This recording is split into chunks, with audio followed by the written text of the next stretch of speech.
বার্নপুরে জবরদখল করা ইস্কো কারখানার কোয়ার্টার অর্থাৎ আবাসন দখলমুক্ত করতে গেলে এলাকায় উত্তেজনার সৃষ্টি হয়। দখলদারদের হাতে আক্রান্ত হন ইস্কো কর্তৃপক্ষের শীর্ষস্থানীয় আধিকারিক বলে অভিযোগ। যদিও অভিযোগ অস্বীকার করে ওইসব আবাসনের দখলদারি বাসিন্দারা। অভিযোগ করেন কোনো সময় না দিয়ে জেসিবি নিয়েছে উচ্ছেদ অভিযান করার সময় তাদেরকে মারধর করা হয়েছে এবং বাড়িতে থাকা জিনিসপত্র বাইরে ফেলে দেওয়া হয়েছে। স্থানীয় কাউন্সিলর অশোক রুদ্র বলেন, ইস্কো কর্তৃপক্ষ আগে থেকে নোটিশ দিয়েছিল এবং স্থানীয় কাউন্সিলর অর্থাৎ তার কাছে সহযোগিতা চেয়েছিল। তিনি বলেন, আবাসন খালি করার পরিকল্পনা নিয়ে কর্তৃপক্ষের আসা উচিত ছিল। Bureau report, rising Bangla. এখানে ওরা ওরা ওর বাবাটা হলো কিডনি পেশেন্ট। ওর মা বারবার করে বললো, ওর বাবাও বললো যে এখন ছেলে বাড়িতে নেই, বাড়িতে জিনিস আছে, আমরা বার করতে পারবো না।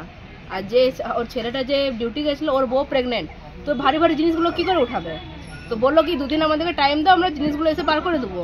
তো ওরা কারোর কথা না শুনে পরে বললো কি আপনারা এখানে বসুন, আমরা কাজ করে নিচ্ছি। ওরা নিজেরা ঘরে ঢুকে পড়ে জিনিসপত্র বার করে দিল, গাড়িটা বার করে দিল, দিয়ে বুলডোজার বলে পরে গাড়ির ঘরটা ভেঙে দিল। ওই জন্য ছেলেটা এসে পরে কিছু বলেনি, কথা বলছে, তখন ওরা মানে হাত ওঠানো। কারা ভাঙলো? কারা ভাঙলো? সিএ সাহেবরা। ইস্কোর? হ্যাঁ, সিএ সাহেবরা ভাঙলো এসে পরে। গায়ে হাত কারা দিয়েছে? গায়ে হাত ওরাই দিয়েছে, এমনকি মেয়েদেরকেও মেরেছে। আপনার নাম? আমার নাম জয়া রাজাক। এখন কি করবেন ভাবছেন? এখন কি করবো, ওদেরকে তো কমসে কম আমাদেরকে টাইম দেওয়া উচিত। আমরা কোথায় যাবো বলে? ছোট বাচ্চা আছে, বাচ্চা নিয়ে কোথায় যাবো? এই হ্যান্ডিক্যাপ ছেলে আছে, হ্যাঁ ঘরে পেশেন্ট আছে, আমার শ্বশুর মশাই পেশেন্ট আছে।